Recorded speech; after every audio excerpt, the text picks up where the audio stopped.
Hello students, આનાથી આગળના લેક્ચરમાં આપણે જોયું કે તમને સુરેખ અસમતાઓની સંહતિઓ આપેલી હોય તો એનો આલેખ પરથી ઉકેલ તમે કઈ રીતે શોધી શકો, રાઈટ? કે આપણે એનો ઉકેલ પ્રદેશ શોધવાનો હતો અને આપણે કહેતા હતા કે ઉકેલ પ્રદેશમાં જેટલા બી બિંદુઓ છે એ આપેલી અસમતાઓનું સમાધાન કરતા હશે, રાઈટ? કે આપણે જોયું કે એક તમારી પાસે સુરેખ અસમતા હોય અને એક કરતાં વધારે સુરેખ અસમતા હોય તો બંનેમાં તમે આલેખની મદદથી એનો ઉકેલ શોધી શકો, રાઈટ? સો ત્યાં આપણા પર્ટિક્યુલર જે ટોપિક જોવાના હતા એ કમ્પ્લીટ થાય છે.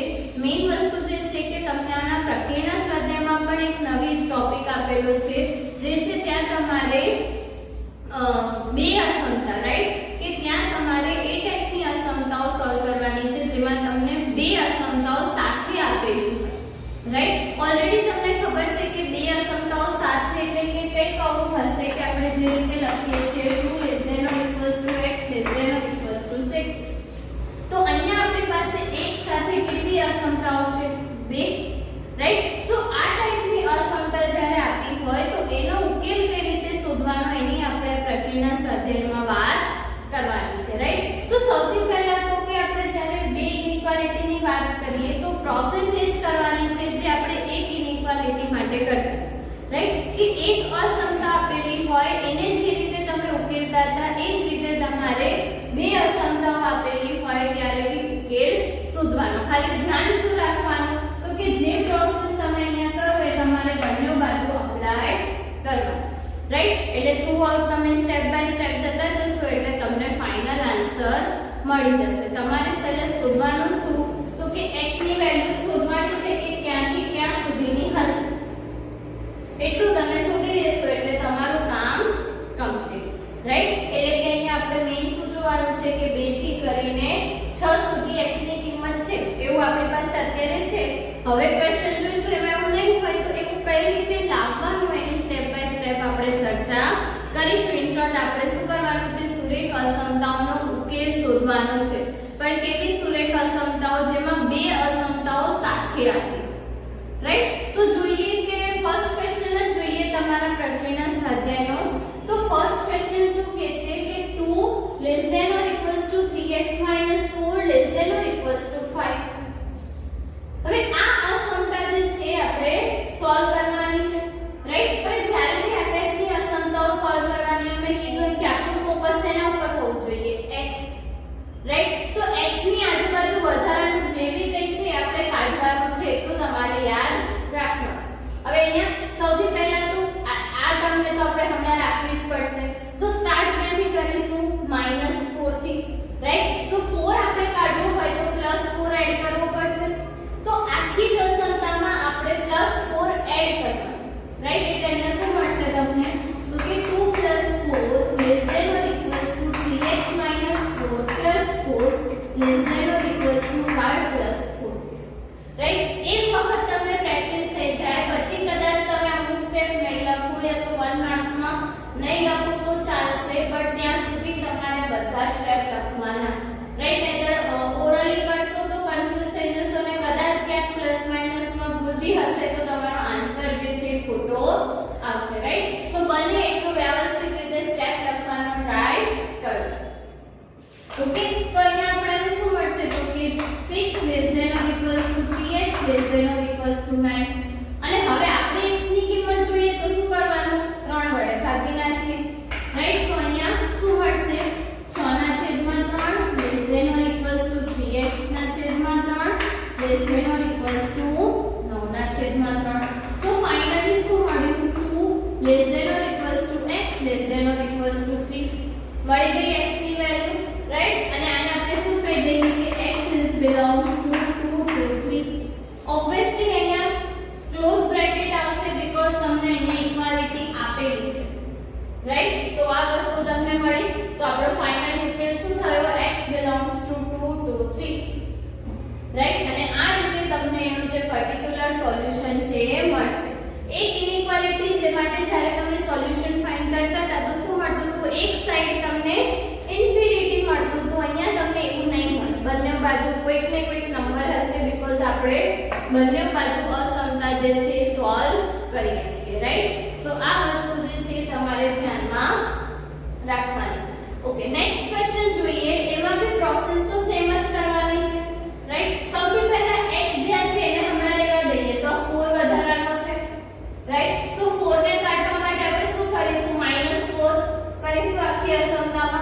right? So -3 -4 less than or equals to 4 -4 -7x by 2 less than or equals to 18 -4,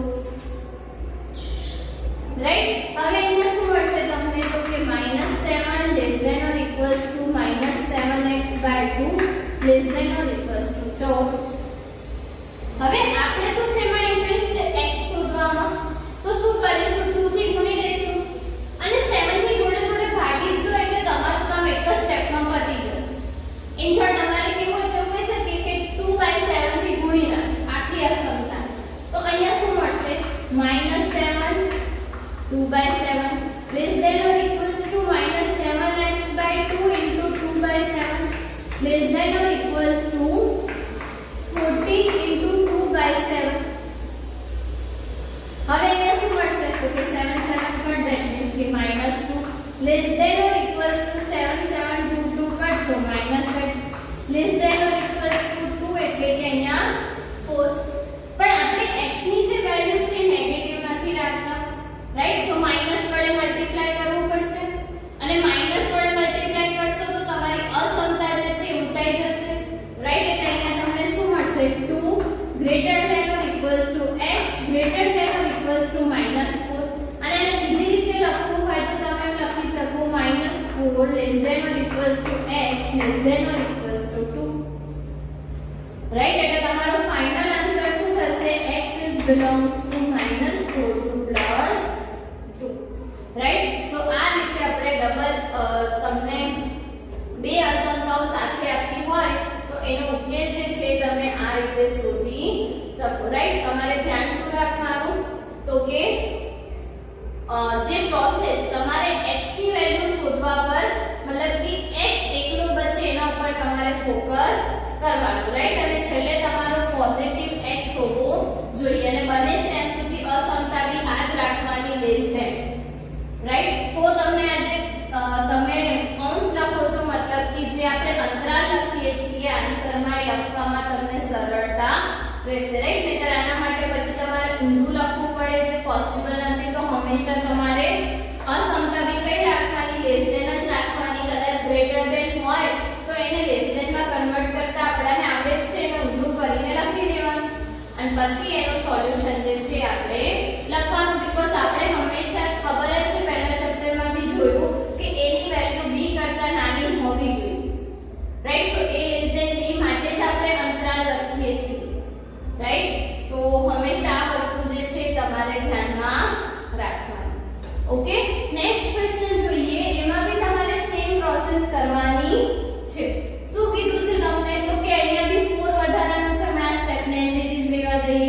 તો 4 માટે શું કરીશું -4, રાઈટ? તો અહીંયા શું થઈ જશે -12 -4 less than 4 -4 -3x -5 less than or equals to 2 -4. સો અહીંયા શું મળશે આપણને -16 less than -3x by -5 less than or equals to 2 -4 that means કે -2. હવે આ માઈનસ માઈનસ સાઈન છે જે કટ થઈ જશે. હવે x ની કિંમત શોધીએ તો શું કરવાનું 5/3 વડે ગુણી નાખીએ, રાઈટ? સો અહીંયા શું મળશે -4 5/3 less than x less than or equals to -2 5/3. તો ફાઇનલી આન્સર શું મળ્યો -80/3 less than x less than or equals to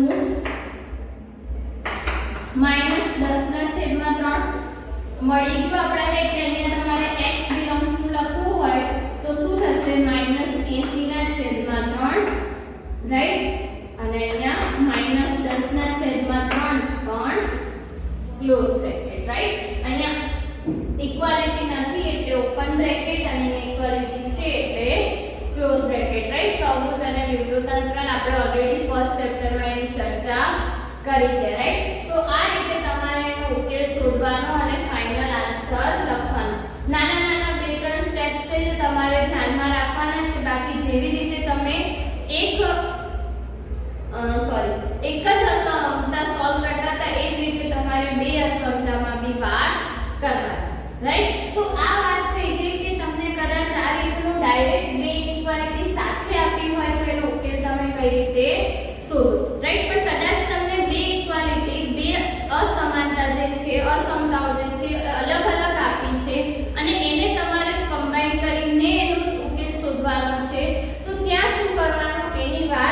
કરીએ રાઈટ. સો ક્વેશ્ચન નંબર 7 થી કરીને 10 માં તમને એ ટાઈપની અસમાનતાઓ આપેલી છે રાઈટ. સો અસમતાઓમાં તમારે શું કરવાનું છે તો કે બે અસમતા ભલે અલગ અલગ આપી છે પણ અલગ અલગ તો આપણે સોલ્વ કરતા આવે અને એક વખત ઉકેલ મેળવ્યા પછી તમારે શું કરવાનું તો કે બંનેને ભેગા કરી દેવાના.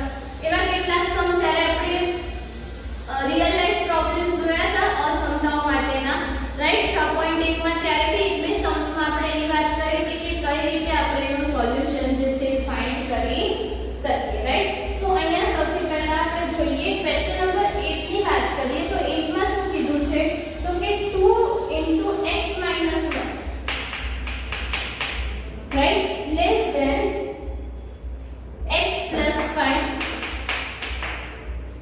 રાઈટ. અને બીજું શું છે 3 * x + 2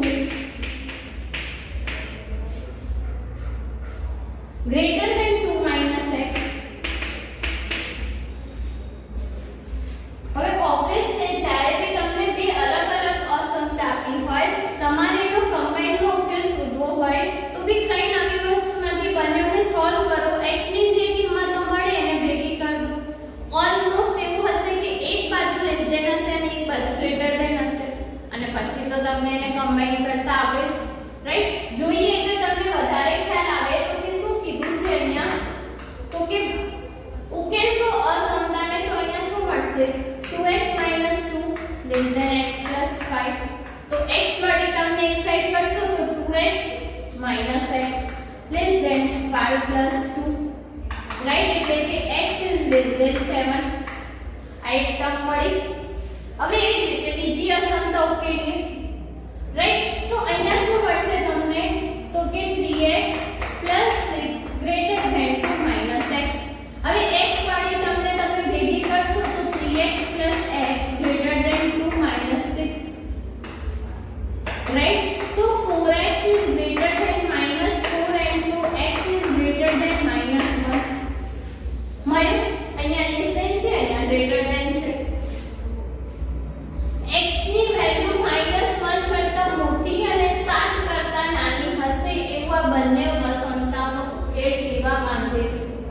તમારે આ બંનેને એન્ડમાં જોવાનું છે રાઈટ. બંનેને લાસ્ટમાં તમારે શું કરવાનું છે ભેગું કરવાનું.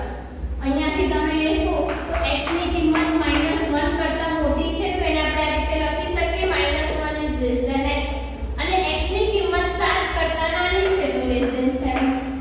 તો બંનેને કમ્બાઈનમાં લખવું હોય તો આપણે આ રીતે લખી શકીએ ને આ જ રીતે આપણો ફાઇનલ ઉકેલ આપણે જે રીતે લખીએ છીએ કે x is belongs to અહીંયા ઓપન ઇન્ટરવલ આવશે -1 and 7 રાઈટ. સો આ રીતે તમે એનો ઉકેલ જે છે એ શોધી શકો રાઈટ. સો આ મળ્યો આપણને ઉકેલ. હવે તમને એવું કીધું છે કે ઉકેલને સંખ્યા રેખા પર બતાવો. તો સંખ્યા રેખા પર બી બતાવતા આપણને આવડે જ છે. આપણને ખબર જ છે કે તમે સંખ્યા રેખા દોરશો તો અહીંયા ક્યાં થશે -1 0 1 2 3 4 5 6 અને 7. હવે આ બંનેમાં તમારે એક કિંમતોને નથી ગણવાની રાઈટ. પણ એની વચ્ચેની બધી જ કિંમતો આપણો ઉકેલ હશે રાઈટ. તો જે વચ્ચેનો પોર્શન છે એને તમારે શું કરી દેવાનું ખાલી ડાર્ક કરી દેવાનું એટલે તમને ઉકેલ જે છે મળી જશે રાઈટ. સો આ રીતે તમે બંને અસમતા માટે ઉકેલ શોધી શકો અને પછી તમારે એને સંખ્યા રેખા પર દર્શાવવાનું હોય તો આ રીતે દર્શાવી શકો રાઈટ. સો ઈઝી સ્ટેપ્સ છે. તમારે ખાલી શું ધ્યાનમાં રાખવાનું છે જ્યારે આ બંનેને કમ્બાઈનમાં લખો ત્યારે થોડું ધ્યાન રાખવાનું છે. બાકી એક એક અસમતા ઉકેલતા આપણને આવડે જ છે રાઈટ. એક બીજો ક્વેશ્ચન જોઈ લઈએ એટલે તમને વધારે સારી રીતે ખ્યાલ આવે ઓકે કે શું કરવાનું છે એક્ઝેક્ટલી આ ટાઈપના ક્વેશ્ચન્સમાં.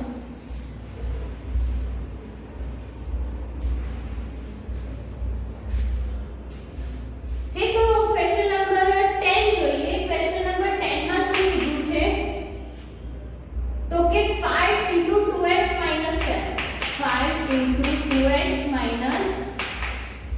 7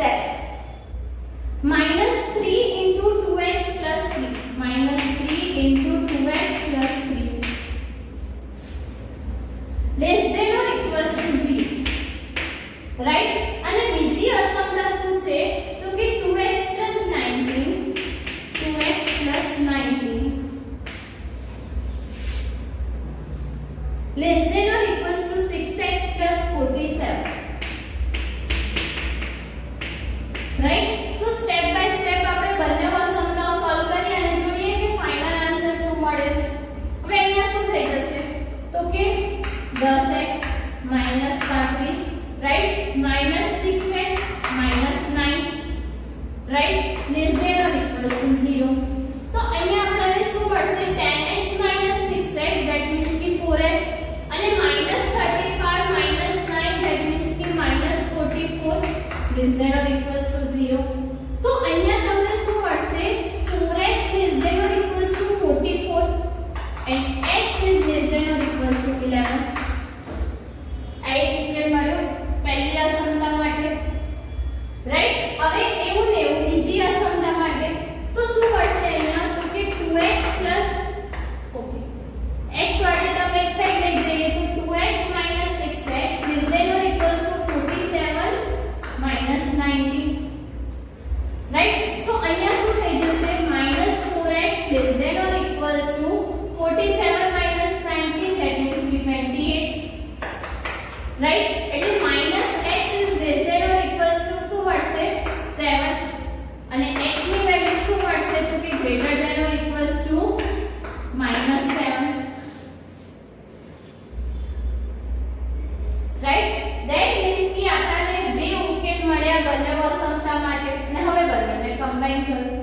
-7 કરતા મોટી એટલે કે -7 less than or equal to x અને 11 કરતા નાની એટલે આપણો ફાઇનલ આન્સર શું થશે -7 less than or equal to x less than or equal to 11 right. So આ રીતે તમે એનો જે પર્ટિક્યુલર સોલ્યુશન જે છે એ ફાઇન્ડ કરી શકો.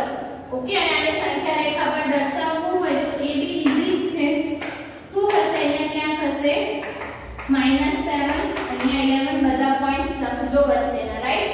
અને ઓકે -7 થી 11 બંને પોઈન્ટ તમારે ઉકેલમાં લેવાના છે એટલે ડાર્ક કરી દેવાના અને પછી બંનેની વચ્ચેનો પોર્શન એ આપણો શું થશે રાઈટ. સો આ રીતે તમે બંને બે અસમતા આપેલી હોય તો એનો કમ્બાઈનમાં ઉકેલ લખીને એને સંખ્યા રેખા પર દર્શાવી શકો રાઈટ. સો આ વાત થઈ ગઈ કેટલાક ક્વેશ્ચનની. તમારે ક્વેશ્ચન નંબર 7 to 11 બધામાં આ જ પ્રોસેસ કરવાની છે રાઈટ. અને 1 to 6 આપણે જે આ રીતે કર્યા એ તો જેટલા મેં કરાવ્યા એના સિવાયના જે છે હોમવર્કમાં તમારે ટ્રાય કરવાના છે રાઈટ. એના પછીના કેટલાક ક્વેશ્ચન્સ છે આપણા પ્રકરણના સ્વાધ્યાયના એનો ડિસ્કશન આપણે નેક્સ્ટ વિડિયોમાં કરીશું. Okay, thank you.